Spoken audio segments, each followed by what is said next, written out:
Merci. En 1982, Kenneth Wilson, un chercheur en physique, reçoit le prix Nobel de physique pour ses contributions à l'étude des transitions de phase.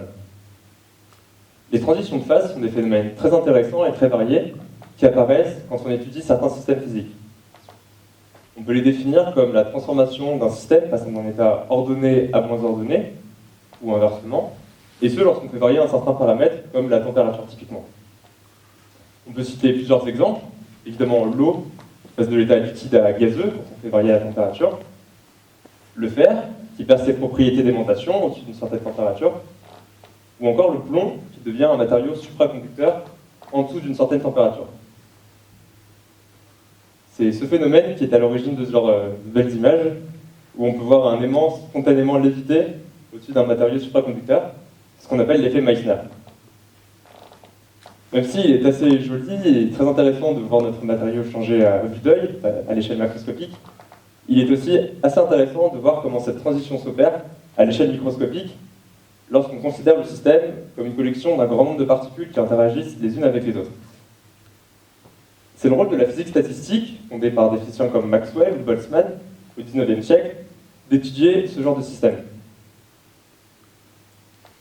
C'est une approche assez intéressante, la physique statistique, car elle se contente de descriptions en moyenne, avec des outils statistiques, donc des descriptions macroscopiques et assez économes, ce qui en fait un objet épistémologique assez intéressant.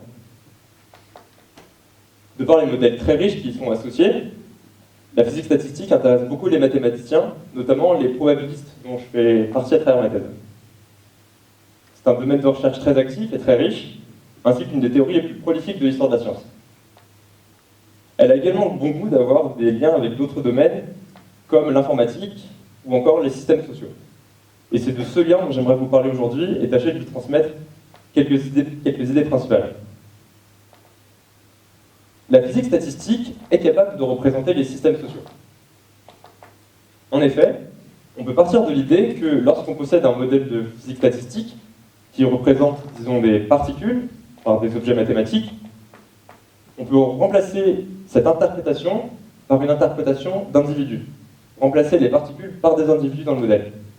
Et cela nous fournit un modèle de système social. Ça peut sembler naïf et pas forcément très efficace, mais j'aimerais vous montrer que dans certains cas, ça peut être intéressant. Plus généralement, j'aimerais argumenter la thèse suivante, qu'il y a des aspects universels dans la manière dont les objets se rassemblent, s'agrègent, et que certains de ces modèles permettent de mettre ces aspects universels en lumière. Nous allons voir quelques fois où ces représentations peuvent être intéressantes. En 1967, Stanley Milgram, un chercheur en psychologie sociale, surtout connu pour sa fameuse expérience de soumission à l'autorité avec les décharges électriques, propose une expérience aux États-Unis qui sera plus tard connue sous le nom d'expérience du petit monde. Le principe est simple, une personne est désignée au hasard et reçoit un document contenant des informations sur une autre personne, appelée personne cible. Le but était de retrouver cette personne en suivant quelques règles qui étaient stipulées dans le document. La première règle stipule qu'il ne faut pas chercher à contacter la personne cible si on ne la connaît pas personnellement. À la place, il faut céder le document à une personne plus susceptible que nous de la connaître, jusqu'à retrouver éventuellement cette personne. La deuxième règle stipule que chaque personne qui reçoit le document doit y inscrire son nom, de telle sorte qu'en bout de course, il soit possible de mesurer la distance entre la première personne et la personne cible.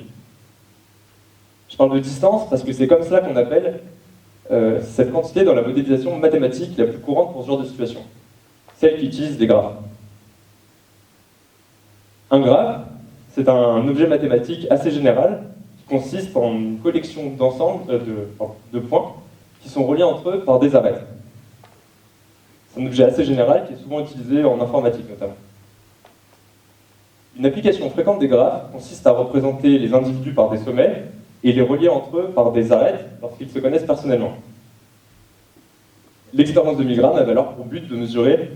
on appelle distance le nombre minimal d'arêtes à traverser pour passer d'un sommet à un autre.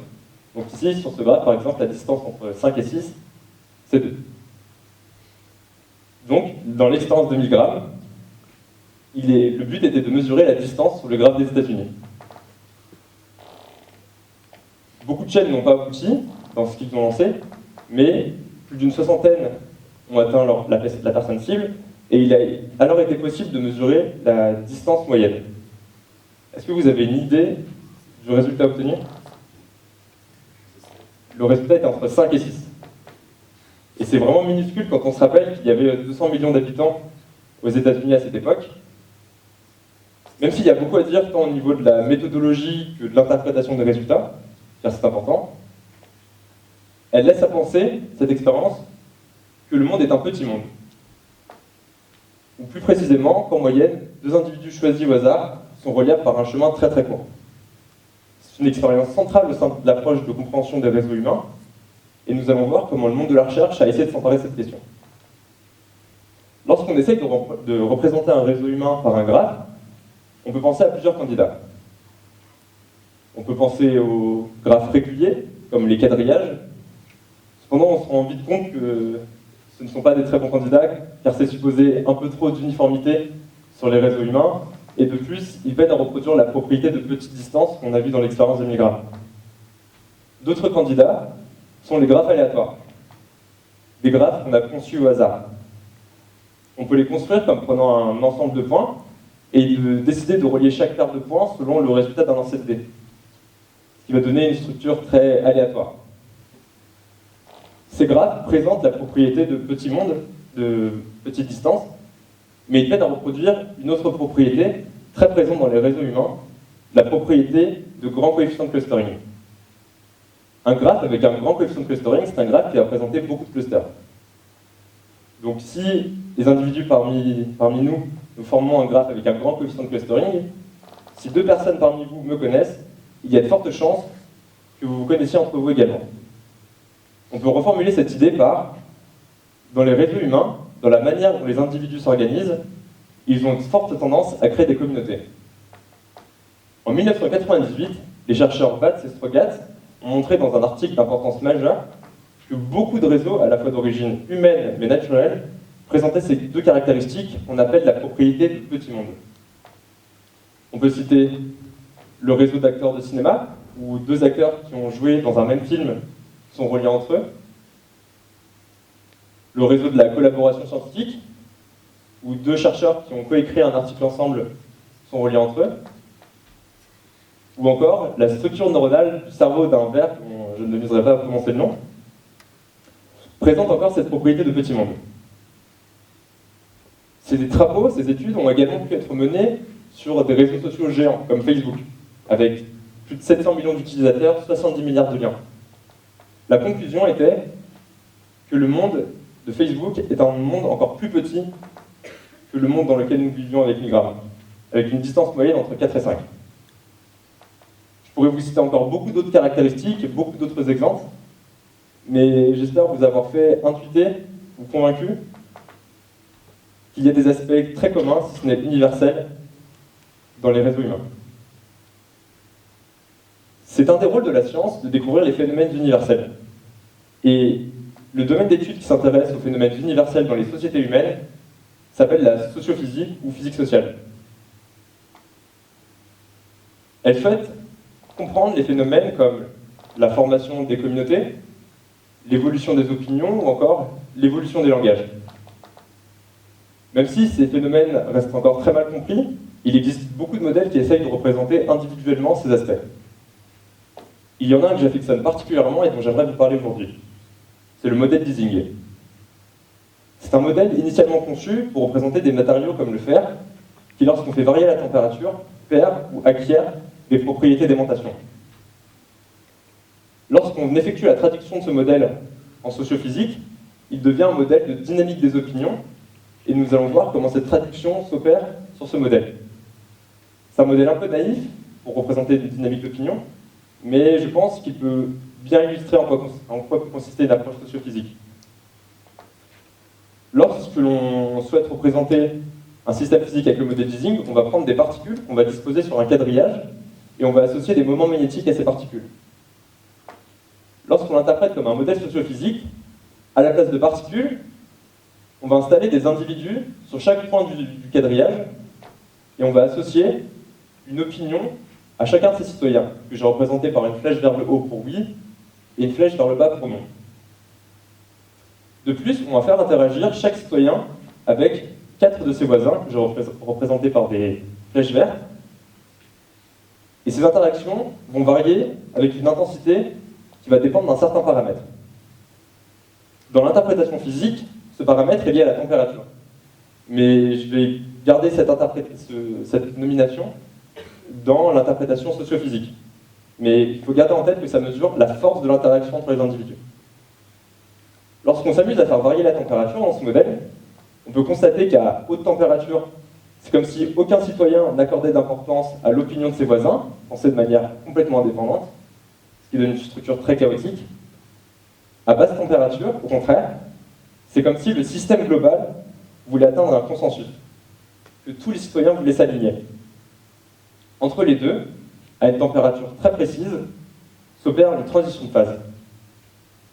Ce que nous dit ce modèle, c'est que lorsqu'on fait varier la force de l'interaction entre les individus, à un moment donné, le système d'opinion va subir un changement global, drastique et structurel. Voilà très concrètement en quoi peut consister une approche socio-physique. Maintenant qu'on a dit tout cela, on peut se poser quelques questions. Notamment, quel type de savoir dégage-t-on de toutes ces belles théories? Même si les théories socio-physiques sont imparfaites en bien des points, elles regroupent beaucoup d'observations qu'on peut faire sur le monde qui nous entoure. En substance, elles ne sont que ça, que des manières très éduquées de faire des prédictions.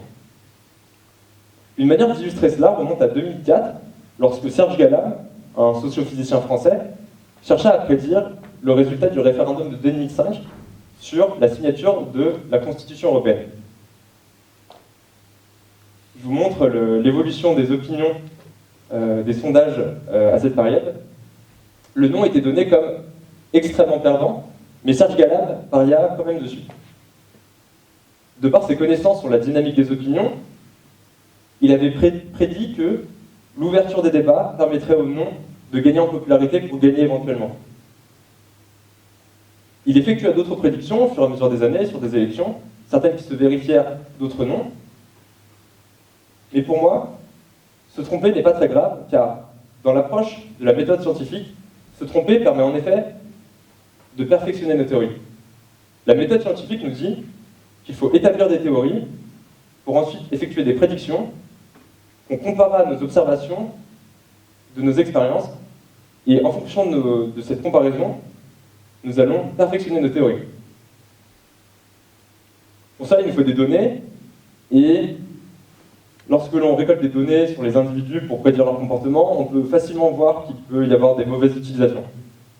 C'est donc la deuxième question que j'aimerais adresser. Quels sont les enjeux éthiques autour de la sociophysique?